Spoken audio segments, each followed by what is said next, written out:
worried for T1, but I have the confidence that they always have this ability to kind of come back in these slightly harder games.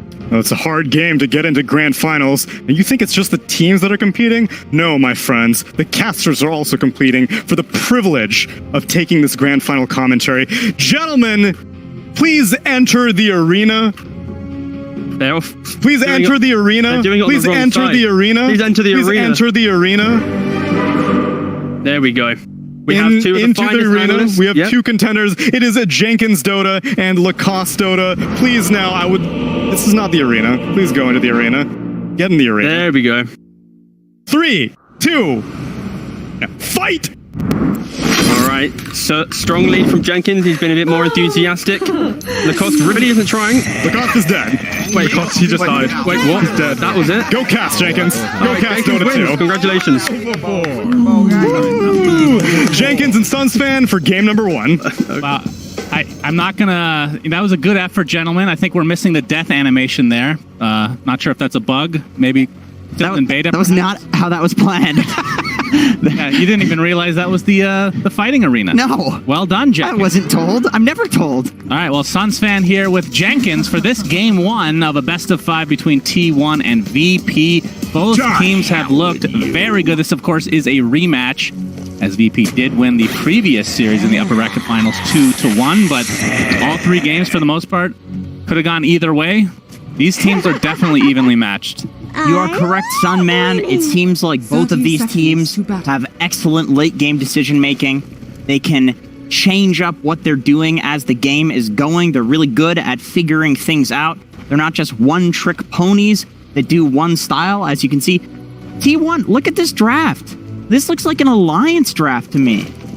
Magnus, Wyvern opener. Yeah.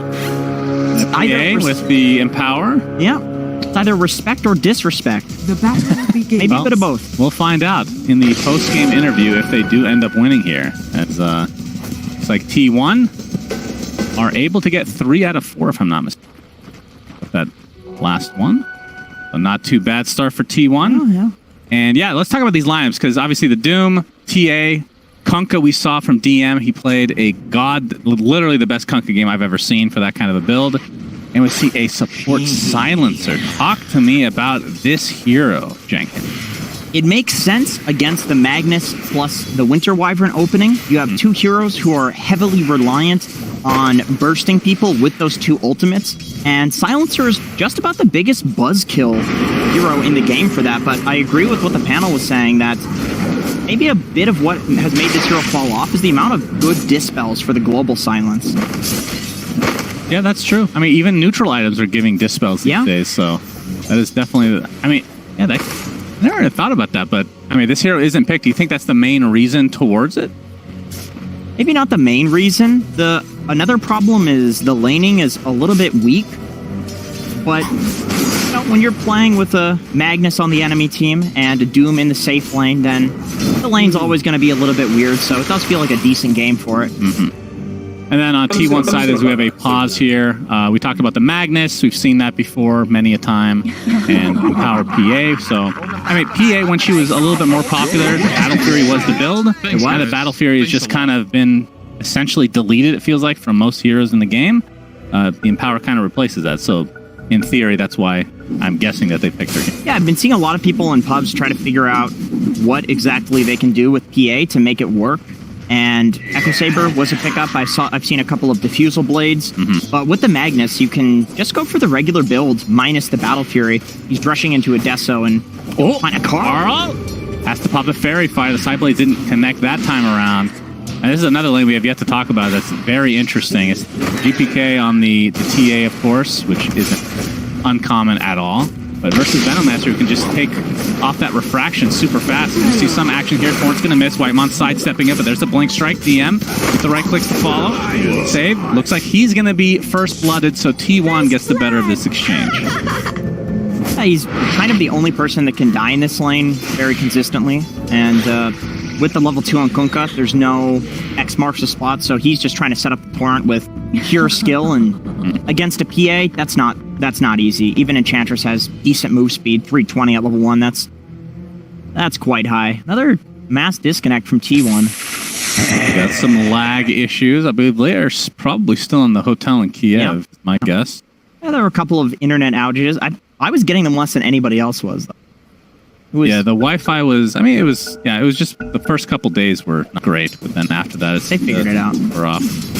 But talk to me about the Venomancer. I brought up the refraction. But what else is there to this hero that makes?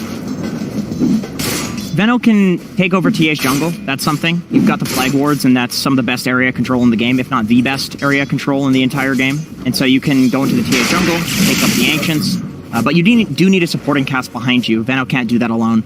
So these other side lanes need to go quite well to happen. See Kingslayer just harassing the absolute crap out of Cuckoo. And Glaives of Wisdom are super annoying. The fact that you can steal some int without having to get a kill these days is temporary. There's a little bit of a quality of life change for Silencer over the years. And Kingslayer is holding his point, so he doesn't know whether he wants to go for the Arcane Curse or the Last Word, possibly depending on if he needs to save somebody with the Last Word, get that silence out, or go for a kill with the Arcane Curse. Am I the only one that wishes this hero was viable enough to be carry again? I like the idea of I like the idea of ranged carries that are int, so like Lena type. Okay, I'm with you there, but don't you hate mana burn as a concept? Isn't that one of your shticks? No, it's just mana drain from Lion specific. I see. You just hate Lion. I mean, Look at Lion's fair. face. He is the literal ugliest hero in the entire freaking game. He's so ugly. They've had to make so many different cosmetics of different color just to hide how ugly he has become. And to be frank, they're quite horrible. Yes, indeed. As we can see, the skewer onto Kingslayer, slowed up with that Arctic burn as well. Cuckoo continue the chase, but in the trees, Kingslayer. Yeah, Shockwave is there to finish him off, and Nightfall not there in time, although Nice little he'll be able punish. to do much anyway. T1 recognized Nightfall was walking away to go get a creep, picks up the Toughness Aura. Lots of armor from this Doom now because of that 5 armor that he now has to work at level 1. Yep. Very nice buff to the Doom. Incredible that when that happened, he just picked all the time after not being picked for so long. But when you play position 1, as we're going to see, oh my, the Earthspike was there just to cancel the Tornado. Save is taking heavy damage, though, as the chicken is actually going to fall before being able to kill off the Leon. Bit of a bait. He did have the salve, so he could have survived one more hit there. Good discipline from Whitemon not going in. I mean, I'm really curious to see if DM goes for the same build he did in the series that we cast, because that was absolutely epic. That was... He went shard like right away, right? Yeah. I remember what the actual build-up was. He's going for Urn this time around. Pipe shard, I went for. Yeah. But he has the Urn this time, so really valuing that extra bit of damage. Mana for sure. regen stats. Kingslayer. I mean, look at this damage to Zephyr. Zephyr really can't do anything about it. Nice miss there, though. Definitely planned that one. Laning against the Silencer in terms of harass is a big pain. The problem with Silencer is the fact that he's so squishy, he can feed, but in a situation like that where you're 1v1 trading with the support, it feels really good to be Silencer. And back to the position 1 Doom. Is there, I mean, do you build any differently on this hero? Or is it the same kind of build, you just get it faster? I think the concept of this Doom late game taking 2 heroes out of the fight. Right. Oh, the X is just a little bit too slow, as it's actually 23 Savage not even getting the kill, but also getting X back into range of these creeps a little bit faster. Is this the first time we've seen DM Kunkka lose a lane? I think it is. 31-5 for 23 Savage and 26-2 for DM. I mean, he's not doing terribly. He's not getting dumpstered, but usually VP plays off of a completely snowballing offlane Kunkka. That's true.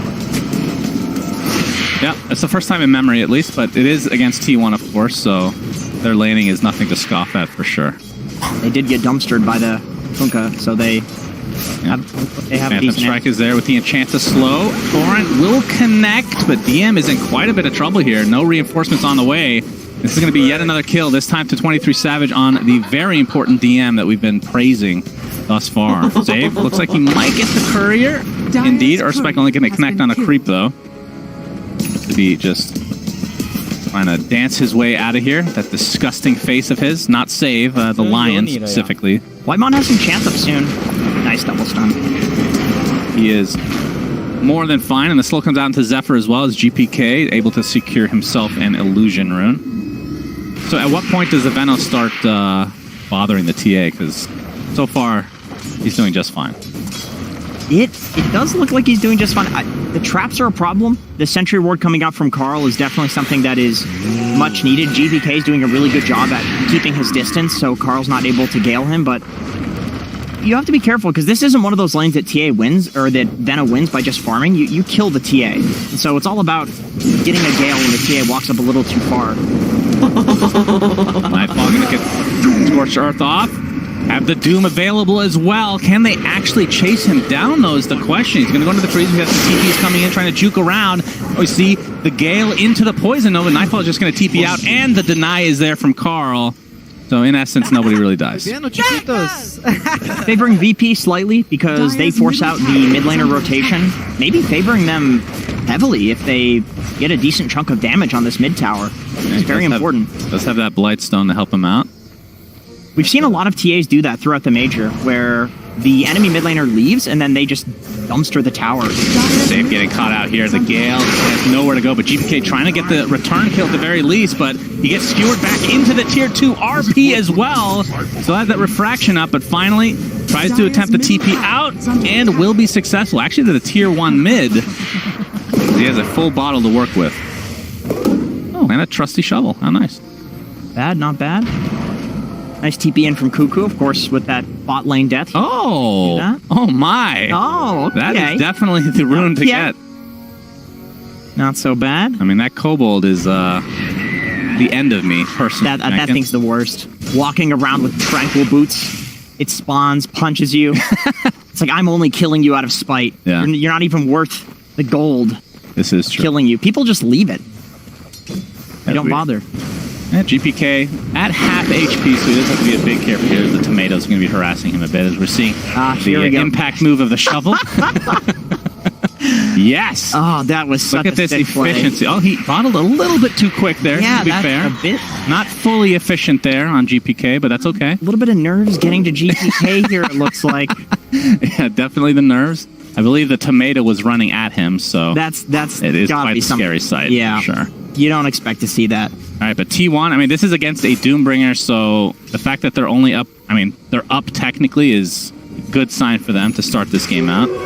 Goes both ways, though. We have Magnus plus PA on one side, and then on the other side we have a Doom. So both lineups are kind of supposed to outfarm the other, and it can't. Fair enough, fair enough. 23 Savage is just going for straight Desolator after he picked up those treads, so that's pretty cool to see. And we see a Hex in the bot lane. The 3-man gank from VP will be successful onto Zephyr. So, in this instance where you're given essentially this farm from the Empower onto the PA, Deso, BKB, and then do you fight? Because typically in the old days, as in 2 months ago, it would be Battle Fury, Deso, BKB, then you fight. I think with just the Deso, you can probably fight. Okay. Because you have these other heroes to set up for you and protect you. It's very difficult to fight into a Winter Wyvern Curse and a Magnus RP. At the very least, you can use these to protect your carry. Just literal AoE stuns. Worst case, you use them and the carry jumps away. Nightfall picked up his Midas. He is top net worth and doing very well. Double damage. Already used his Doom, which, one of those things where sometimes you're sitting on this spell for a really long time, but he's gotten pretty good use out of it thus far. Night Slayer still only level 4, so no global signs to come, although I'm not sure who took the tome on their team. Might have been Whitemon, or maybe they're still delivering it, not sure. Either way, what kind of impact is the global signs going to have this game? Because do you have to itemize to try to get like a Lotus Orb or a Greaves or something like that to be able to work around it? Not necessarily. I think one problem with picking Silencer into Magnus is that, yes, Magnus is based pretty hugely on winning team fights with RP. That is a factor. But also, you hit creeps, you farm stacks. Venom's the same thing. You can control areas of the map with the wards and get farm that other heroes couldn't get. So T1 is perfectly fine with farming and just ignoring the global by virtue of not fighting. You just, if the global never gets used, it's not a problem. Yeah, you can see Carl going for the Invoker build. Brown Boots, Spirit Vessel, and now Midas is next. So we are seeing like a huge resurgence, I feel like, in Hand of Midas in the last 3 weeks, I want to say, that it was just not built on basically any hero, maybe Doom, and Invoker are the only two. But now we're just seeing it almost every game from these teams. I really wanted to ask in the interview T1 about their Midas, like when they think Midas is good, because like you said, you don't see it. It's only like late into the major that we started seeing it. But unfortunately, or fortunately, Whitemon was the interviewee, so he's a support player. I'm sure he's just like, God damn my cores, why are they buying Midases every game? I didn't want to, spark any. I forget, was it trauma. T1 or VP that had 2 Midases, and we were talking about how they had to just kind of delay because they were against kind of a push lineup, and then they ended up just winning with the Midases shortly after. Yeah, that was VP. I literally don't even understand the concept here. You see the Earth Spike into the boat and the death again for Mr. Zephyr himself. So 1K net worth lead here for VP, as obviously Doom is carrying the load here. Here's my theory on the Midas, and keep in mind, I'm an idiot. Okay, yep, we knew that. So it's hard to push towers because of TPs. They're huge now, right? You can TP in a long distance in any of these trees. You cannot just Quelling Blade trees down and prevent TP locations now. So that's one thing. Pushing is hard. And then number 2, there's all of these little tree paths to hide in now. So juking around the map and delaying the game is much easier than it was before. Before, if you split pushed, you would die. And these days, if you think that your team is good at hiding and being annoying, and T1, these are the guys building Midas, this is exactly what we see their supports doing every game, just sitting in trees, feeding or TPing out at low HP. And so I think that lends itself to playing this kind of delayed, there's a timer on you because we have Midas' style, because you think you can delay the game for long enough that the Midas is come into play. That's at least my theory on it. So what you're saying is Hand of Midas recipe will be increased by another 100 gold. Possibly. I don't think this sort of thing would work in pubs, though. I think you need a full lineup that is committed to... By the way, after all this talk, he's changed his mind. I think he might be listening in. He's like, you know what? I'm sick and tired of them talking about Hand of Midas. Let's just go for a heal set. It's more like if Sunsfan and Jenkins are saying that this is good, it's got to be complete garbage. I never said it was good. I'm just interested that people are buying. You're pretending to be interested in what I was saying. Hand of Midas is an interesting item. I'm not making that up. As Nightfall has his Blink Dagger now, and you can see that VP is smoking a couple member here. Carl will be a very big kill if they want to go for him. They can see the courier is on its way. Nightfall jumps in. Carl, there's the Doom coming on, but it's going to cost him the Poison Nova. The Finger is there to finish him off as well, as Nightfall is going to get RP'd in turn.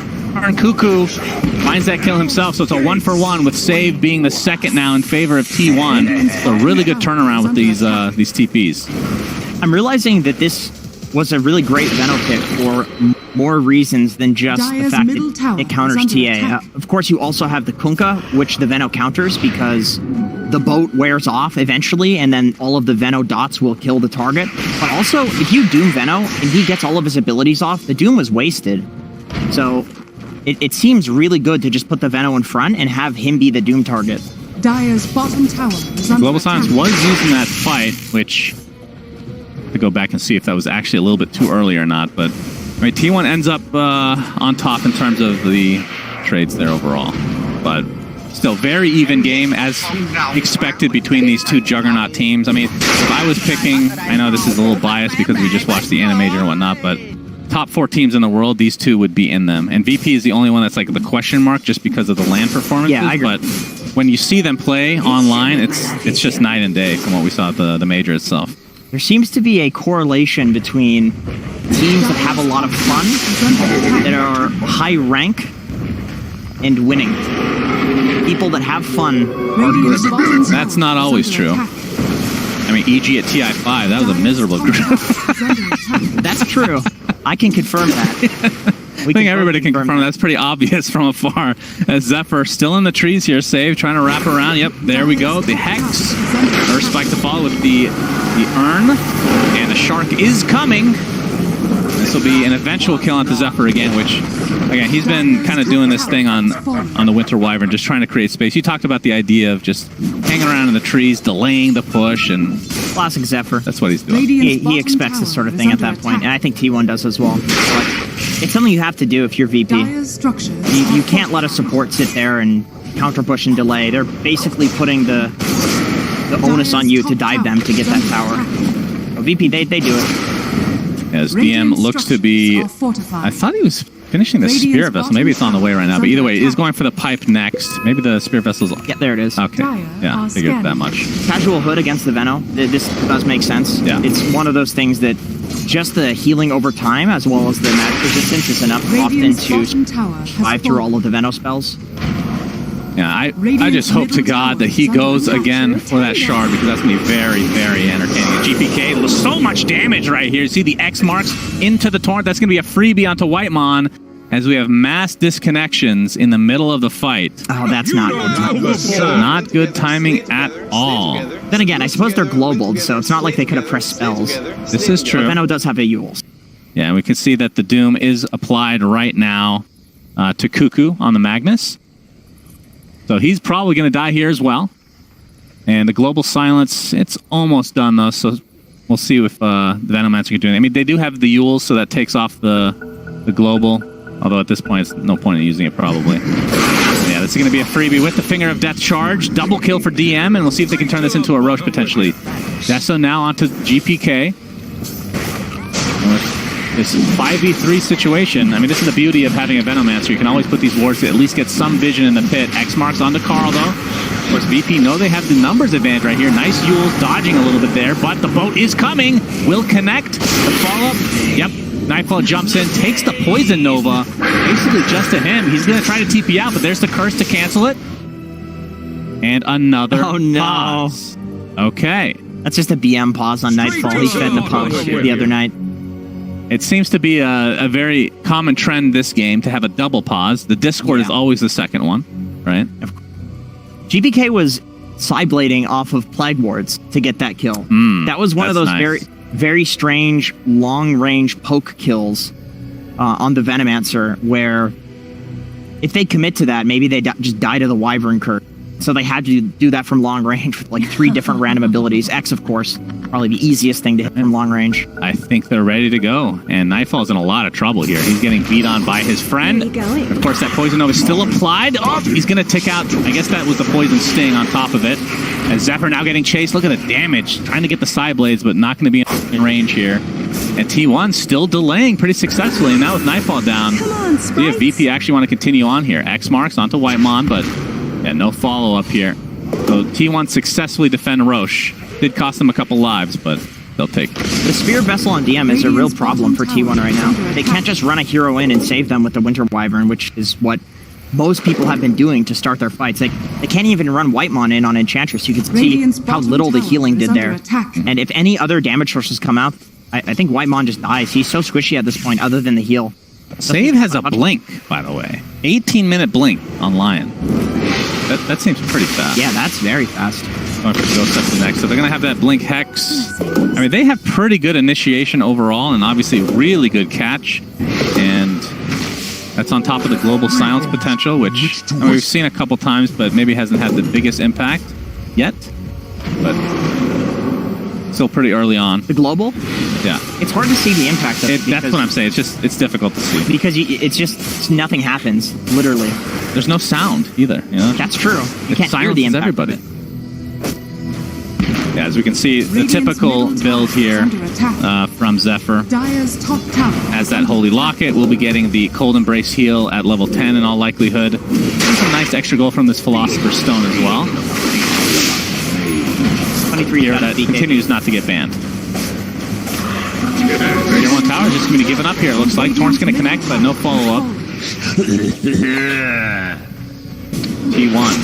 Oh, the RP going to catch DM. Skewers into the other side here. Going to get Gale on top of that, and it looks like VP just want to let him go. The boat comes out, but not a whole lot of damage done here. T1 get the free pickoff. Well, free. Nothing's free in life, Jenkins. I don't know if anybody ever told you that, but I've never heard that before. it costs a Magnus ult. Yeah. There's always a cost. It's always Lacoste. That's right. He is at every event. That's true. Yeah.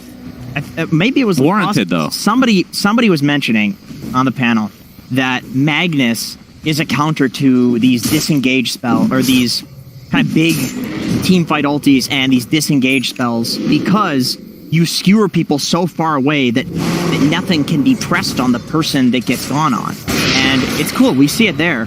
The RP into skewer out. It's like even if VP was in position, they can't save the skewer target. It's too far away. Their formation is broken immediately by that. these repositioning abilities have been so strong for this reason in the past, and this is exactly why Pudge is really strong right now. Wow, I was wondering where you were going for that, so I appreciate that very much. I'm just kidding. Please, Ice Frog, buff my boy. He's never going to get buffed again.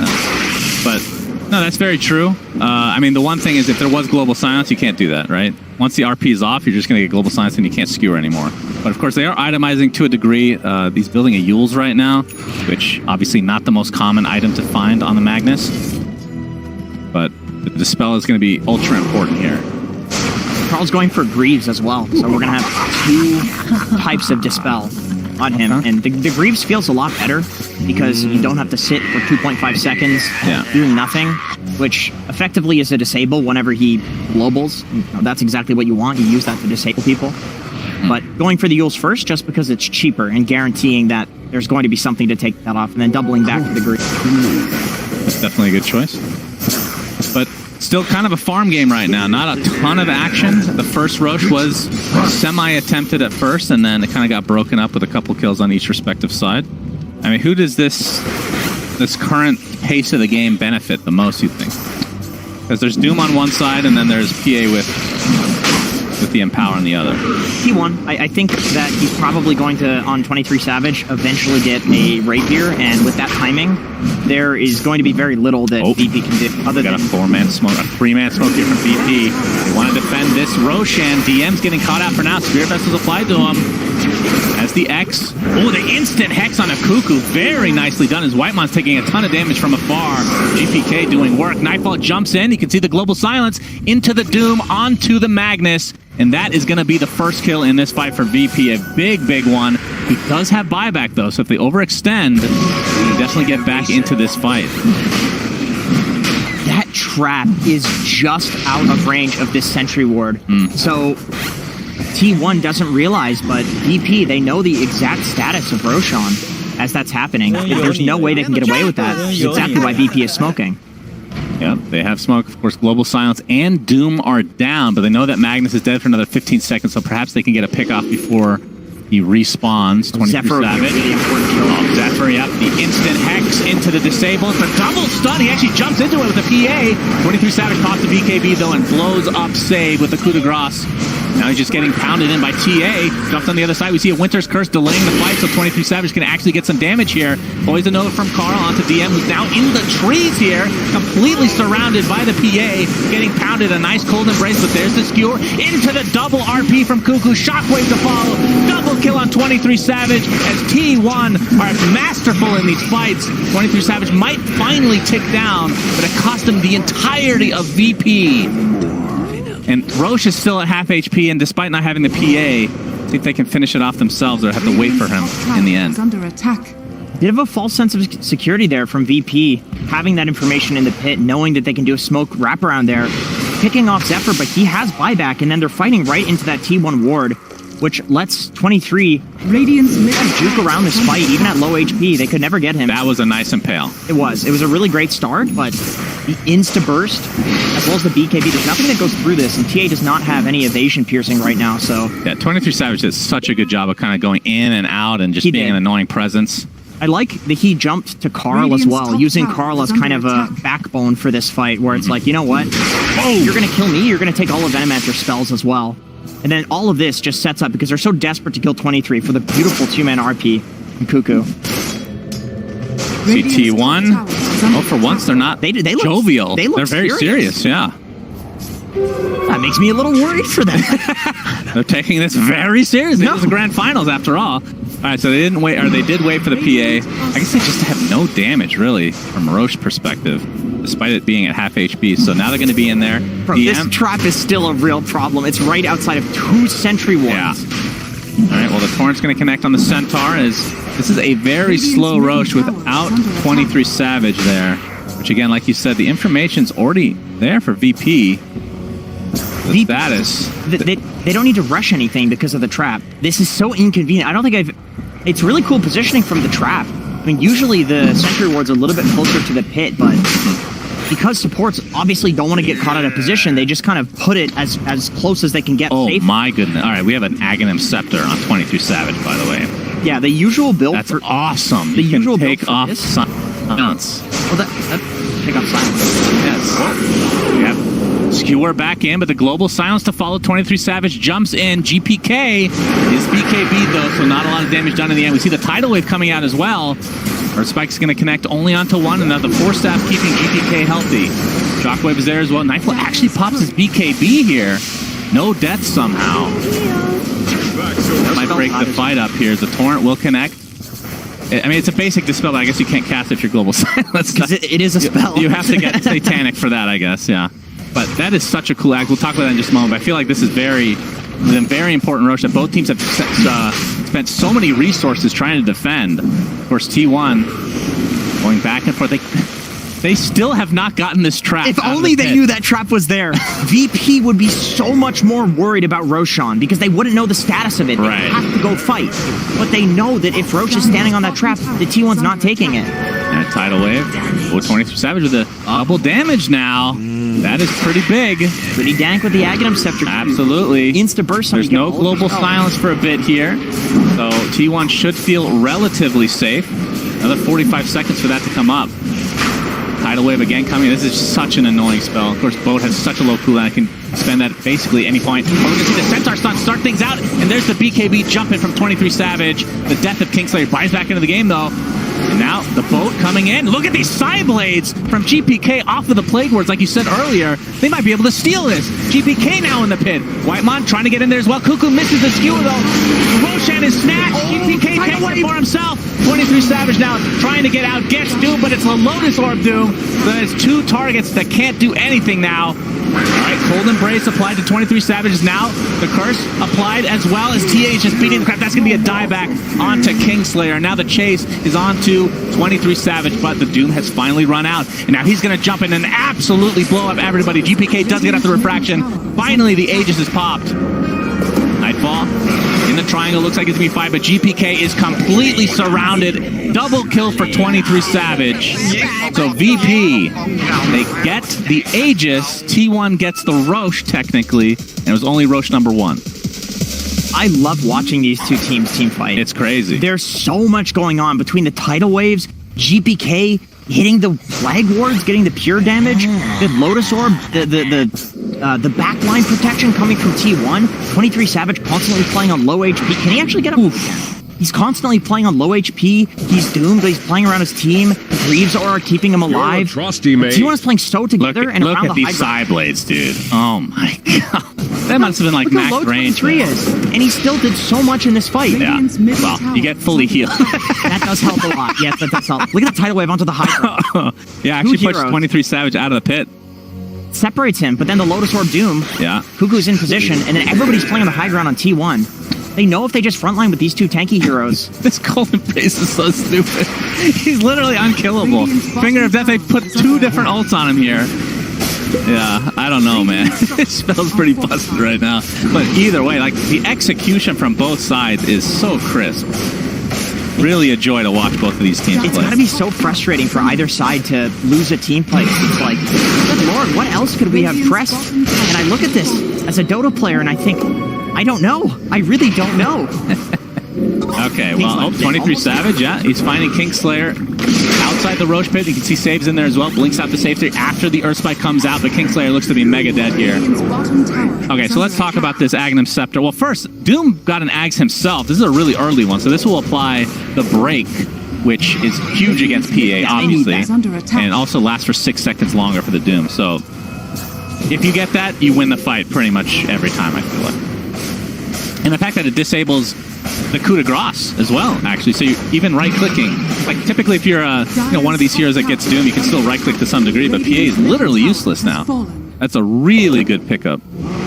The interesting thing about this Aghanim Scepter that 23 got is if he gets jumped by Doom, he's got that little bit of fade time where he can disjoint as Doom is casting it, and then he can blink away. So instead of going for something along the lines of a Lincoln Sphere, he's trusting that, speaking of the Doom, Dire's bottom tower is under no vision. Did they even see Nightfall? They briefly saw him. Okay. It's a cool concept to... Yeah, so basically, Blur has a much lower cooldown.